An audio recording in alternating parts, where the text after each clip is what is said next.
Hello और एक जोशीले और गर्म जोश अंदाज में खुशामदीद इस नए गहरे जायजे में। ये माँ ड्रामा एपिसोड 47 और 48 का तफसीली जायजा है जो कल रात नश्र हुआ था। हाँ, और आज हम पूरी डिटेल में जाएंगे इस पर। बिल्कुल। आज इस एपिसोड की मुकम्मल कहानी हम अपने अल्फाज में बयान करेंगे। तो आगे बढ़ने से पहले बराए मेहरबानी मेरे चैनल को सब्सक्राइब करके मेरी हौसला अफजाई करें। सही, क्योंकि आज का जो हमारा मकसद है ना इस डीप डाइव का, वो सिर्फ कहानी सुनाना नहीं है। असल में हम इसमें छुपे जज्बाती पहलुओं और जहरीली रिश्तेदारियों को समझेंगे और जो कानूनी राज छिपे हैं ना उनसे भी पर्दा उठाएंगे। मुझे लगता है इस एपिसोड में सबसे अहम मौजू यही था कि माजी किस तरह हाल पर असरअंदाज होता है। मतलब चाहे वो तारा की मौत के बाद रही का नई जिंदगी हो या फिर वो सैफ की वसीयत का अचानक सामने आना है ना। एग्जैक्टली, वो माजी के फैसले थे जो अब नए मसाइल पैदा कर रहे हैं। तो कहानी का आगाज वहीं से करते हैं जहां राहा की वालदा यानी तारा की वफात के बाद राहा बिल्कुल अकेली और टूटी हुई महसूस करती है। वो एक बहुत ही इमोशनल मंजर था जहां गम की शिद्दत वाज़ेह थी। हाँ, और फिर ज़ैनब भी आती हैं उसे हौसला देने। वो बताती हैं कि तारा ने मरने से पहले ही सबको राहा का ख्याल रखने की वसीयत कर दी थी, जैसे उन्हें पहले ही अंदाजा था। इसे साइकोलॉजी में एंटिसिपेटरी ग्रीफ कहते हैं। तारा जानती थी कि उसके जाने के बाद बेटी के साथ क्या हो सकता है। उसने एक तहफ्फुज का दायरा बनाने की पूरी कोशिश की। सही। फिर कबीर जो राहा का वालिद है वो उसे शेल्टर होम से लेने आता है और राहा वहां उसके साथ जाने के लिए एक शर्त रखती है कि उसकी माँ का कमरा किसी और को हरगिज नहीं दिया जाएगा। वो अपनी माँ की आखिरी निशानी को किसी तरह होल्ड करना चाहती है। लेकिन इसी के फौरन बाद एक अजीब सी चीज होती है। राहा को ज़मान ग्रुप ऑफ कंपनीज में बगैर किसी तजुर्बे के जॉब मिल जाती है। मतलब बॉस खुद कहता है कि नए लोगों को मौका मिलना चाहिए, हालांकि एचआर वाला एतराज भी करता है। ये थोड़ा अनएक्सपेक्टेड लगता है आमतौर पर, लेकिन इसके पीछे एक गहरा नफ्सियाती असर है। वैसे मुझे तो ऐसा लगा जैसे किसी को अचानक तूफान में बगैर छतरी के छोड़ दिया गया हो और वो अंधाधुंध भाग रहा हो। क्या राहा का फौरन जॉब ढूंढना और बाप के घर जाना उसकी मजबूरी है या दुख को दबाने का एक तरीका? आपने बिल्कुल सही पकड़ा इस पॉइंट को। ये अपने दुख से फरार होने का एक सर्वाइवल मैकेनिज्म है। वो हाइपर इंडिपेंडेंस का शिकार हो गई है। अच्छा। हाँ, मतलब जब इंसान अंदर से टूट जाता है ना तो वो खुद को इतना मसरूफ कर लेता है ताकि रात को अकेले में रोने का वक्त ही ना मिले।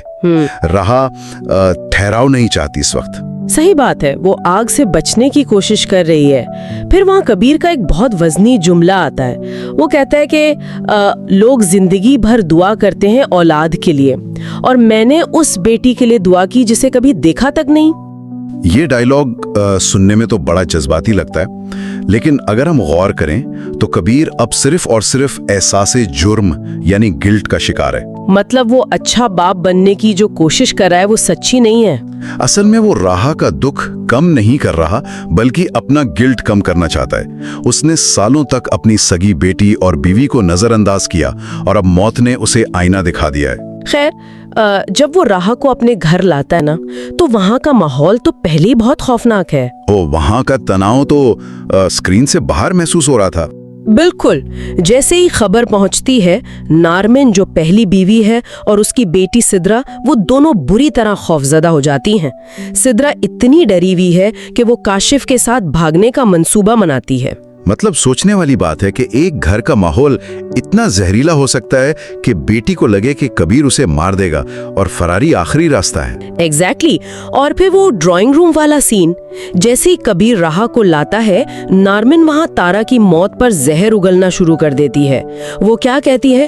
हाँ, रूह ने जिस्म को खाक में छोड़ दिया। वो एक निहायत ही घटिया और तल्ख जुमला था उस मौके पर। और इस पर कबीर को इतना गुस्सा आता है कि वो सबके सामने नारमिन को जोरदार थप्पड़ रसीद कर देता है और कहता है कि ये उसकी बेटी का घर है। लेकिन यहाँ मेरा एक एतराज है। जी बताएं। कबीर का अचानक से अच्छा बाप बन जाना और अपनी बीवी को थप्पड़ मारना, क्या ये माहौल को मजीद जहरीला नहीं बना रहा? क्या एक गलती का अजाला दूसरी गलती से किया जा सकता है? آپ की जिद और एतराज अपनी जगह बिल्कुल दुरुस्त है। कबीर का थप्पड़ मारना किसी प्रोटेक्टर का हीरो वाला कदम हरगिज नहीं था। हाँ, उससे मसला तो हल नहीं हुआ ना। बिल्कुल नहीं, वो उसकी अपनी नाकामियों की झुंझलाहट थी। नरमिन का गुस्सा दरअसल उसकी अपनी नासलामती और इनसिक्योरिटी है, और कबीर जो तारा को इज्जत नहीं दे सका, वो असल में खुद पर गुस्सा निकाल रहा था। और एक ट्रॉमेटाइज्ड लड़की को ऐसे माहौल में लाना जहां जिस्मानी तशद्दुद हो रहा हो, ये कैसा तहफ्फुज है? ये कोई तहफ्फुज नहीं है। उसने गम की मारी लड़की को दुश्मनों की फौज के सामने खड़ा कर दिया है। वैसे इस पूरे अफरा तफरी वाले सीन में एक और अजीब डिटेल थी। जब ये चीख पुकार चल रही थी, सिद्रा वहां आती है और मजे से राहा के हिस्से की पेस्ट्री और बिस्किट ले लेती है। हाँ, वो पेस्ट्री वाला मंजर। देखें, ये साइकोलॉजी में बहुत अहम चीज है। इसे इमोशनल नंबिंग या डिसोसिएशन कहते हैं। अच्छा, मतलब वो बच्ची इतनी आदी हो चुकी है इस तशद्दुद की? एग्जैक्टली। जब वालिदैन रोज झगड़ते हो ना, तो बच्चे के लिए वो नॉर्मल हो जाता है। वो पेस्ट्री खाना किसी भूख की वजह से नहीं, बल्कि अपने अंदर की खला और सदमे को भरने की एक नाकाम कोशिश थी। ये तो बहुत दर्दनाक बात है वाकई। खैर, अगर हम जहरीले माहौल की बात कर ही रहे हैं, तो दूसरी तरफ बतूल और जारियून की जो शादी है ना, वो देखकर तो मेरा वाकई दम घुटने लगता है। वो तो टॉक्सिक रिश्ते की क्लासिक मिसाल बन चुकी है अब। बिल्कुल। पहले तो अदील जो बाप है, वो फालिज के बाद व्हीलचेयर पर है और बोल ठीक से नहीं पाता। इस हालत का पूरा फायदा उठाकर जारियून और उसका बाप वसीम, उन्होंने ऑफिस और बिजनेस पर मुकम्मल कब्जा कर लिया है। ये असूल है कि जब पावर वैक्यूम आता है ना, जहां असल ताकत कमजोर पड़े, वहां अपॉर्चुनिस्ट फौरन आगे आ जाते हैं। लेकिन उनका जो बतूल के साथ रवैया है, वो बिजनेस से ज्यादा संगीन मसला है। संगीन तो है ही, मतलब वो जिस तरह बतूल के साथ अजराना रवैया रखता है, उसका हाथ जोर से पकड़ता है और फिर वो फखरिया अंदाज में कहता है कि ग्रिप ढीली कर सकता हूं, छोड़ नहीं सकता। मतलब क्या है ये मोहब्बत हरगिज नहीं है। ये इंतहाई डार्क किस्म की पॉसेसिवनेस है और एक मलकियत का नशा है। जरियून का किरदार एक क्लासिक कंट्रोल फ्रीक का है। सही बात है।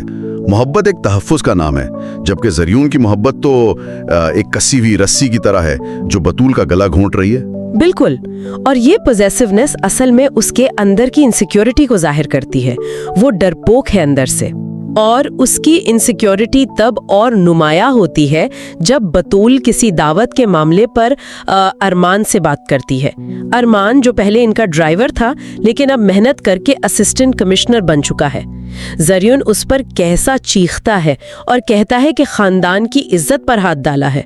ये खानदान की इज्जत वाला टर्म हमारी सोसाइटी में हमेशा औरतों को कंट्रोल और कैद करने के लिए इस्तेमाल होता है। जरियून उसे अपनी बीवी नहीं, एक जिंदा प्रॉपर्टी समझता है। और यहाँ जो सबसे मायूस कुन बात थी ना, वो आसिया यानी बतूल की माँ का किरदार था।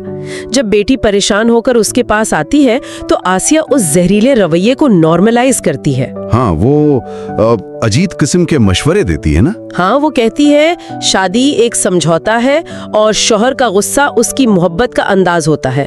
मतलब आसिया जैसी माएं अपनी सगी बेटियों को ऐसी गलीज नसीहतें क्यों करती हैं? मुझे तो ये समझ नहीं आया। ये समझने के लिए थोड़ा रिवायती सोच को देखना होगा। इसे पेट्रियार्कल बार्गेन कहते हैं। आसिया जैसी औरतों ने पूरी जिंदगी यही घुटन और समझौता बर्दाश्त किया होता है इस टैग के लिए कि वो अच्छी बीवी और माँ हैं। अच्छा, तो वो चाहती हैं कि बेटी भी वही तकलीफ सहे। दरअसल अगर बतूल ने बगावत कर दी ना, तो आसिया को लगेगा कि उसका अपना पूरी जिंदगी का किया हुआ सब्र और समझौता बेमानी हो गया। वो इन जहरीली रिवायतों को टूटते हुए नहीं देख सकती। उसे बेटी की जहनी सलामती से ज्यादा लोग क्या कहेंगे की परेशानी है। क्या जहनियत है वाकई। लेकिन कहानी में एक बहुत बड़ा ट्विस्ट भी तो आता है ना इन्हीं एपिसोड्स में। बैरिस्टर रफीक पाकिस्तान वापस आते हैं। ओहो, वो एंट्री तो पूरी गेम चेंज करने के लिए थी। बिल्कुल। वो सीधा अदील से मिलने आते हैं, लेकिन वसीम और जरियून अपना कब्जा बचाने के लिए उन्हें मिलने ही नहीं देते। वो साफ झूठ बोल देते हैं कि राहा मुल्क से बाहर चली गई है। और उन्हें लग रहा था कि उन्होंने एक बहुत तजुर्बाकार वकील को बेवकूफ बना लिया, लेकिन रफीक उनके चेहरों पर झूठ और एक अजीब सा गुरूर पढ़ लेते हैं। हाँ, वो कहते भी हैं कि गुरूर और झूठ वाजे था, और रफीक चुप नहीं बैठते। वो अपने एक पुराने दोस्त जो अब डिप्टी कमिश्नर है, उनके जरिए अरमान से मिलने जाते हैं। یہ اس کہانی کا سب سے دلچسپ موڑ تھا میری نظر میں. ایک وکیل کو کس طرح چالاکی سے کنٹرول کیا جا سکتا ہے بھلا؟ نہیں ہو سکتا نا. رفیق کو ارمان کی ایمانداری پر اعتماد ہوتا ہے، اور پھر وہ سیف یعنی عدیل کے بھائی، ان کی جو رجسٹرڈ وصیت تھی وہ ارمان کے حوالے کر دیتے ہیں تاکہ وہ اسے فیملی تک پہنچا دے. اس چیز پر مجھے بہت تعجب ہوا کہ کرما کیسے اپنا کام کرتا ہے. رفیق کا وہ جملہ یاد ہے کہ وکالتی دستاویزات میں سچ چھپ جاتا ہے. ہاں، اس کا مطلب یہی تھا نا کہ وسیم اور زیریون نے ضرور پیپر میں کچھ ہیرا پھیری کی ہے اور اب سب ایکسپوز ہوگا. لیکن میرا یہاں ایک اور پش بیک ہے یا تبصرہ کہہ لیں اس طاقت کے تبدیل ہونے پر. جی بالکل، ضرور کریں. دیکھیں وقت نے کیسا پانسا پلٹا ہے. جو ارمان کبھی ان کا ایک عام سا ڈرائیور تھا جسے یہ ذلیل کرتے تھے، آج وہ اسسٹنٹ کمشنر ہے، اور اس خاندان کی طاقت کی اصل چابی یعنی وصیت اب اسی کے ہاتھ میں آ گئی ہے. یہی تو قسمت اور انصاف کا کھیل ہے. ارمان کے ہاتھ میں وصیت آنا اس ڈرامہ کا سب سے بڑا ٹرننگ پوائنٹ ہے. سیف نے اپنی زندگی میں ہی اس غرور اور لاچاری کو بھانپ لیا تھا، اس لیے وصیت سیف ہاتھوں میں رکھی. اور اب زیریون اور وسیم کی وہ ساری چالاکی خاک میں ملنے والی ہیں، کیونکہ انہوں نے غلط شخص سے دشمنی کی تھی. اب ارمان اسٹیٹ اتھارٹی بھی ہے اور اس وصیت کا امین بھی. ایگزیکٹلی.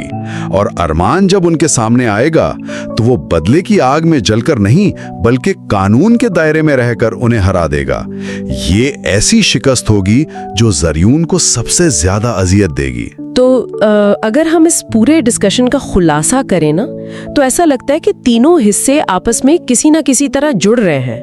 ہاں، ایک طرح سے سب کا مقدر آپس میں ٹکرا رہا ہے اب. صحیح، جیسے ریحان کا ایک انتہائی زہریلے گھر میں قدم رکھنا اور وہاں کے تناؤ کو فیس کرنا، پھر دوسری طرف بطول کا اپنی اس گھٹن زیادہ شادی میں بری طرح پھانسنا جہاں اس کی آواز دبائی جا رہی ہے، اور آخر میں ارمان کا وصیت کے ذریعے اس کھیل میں دوبارہ واپس آنا، ایک ایسی طاقت بن کر جسے وہ لوگ ہرا نہیں سکتے. بالکل.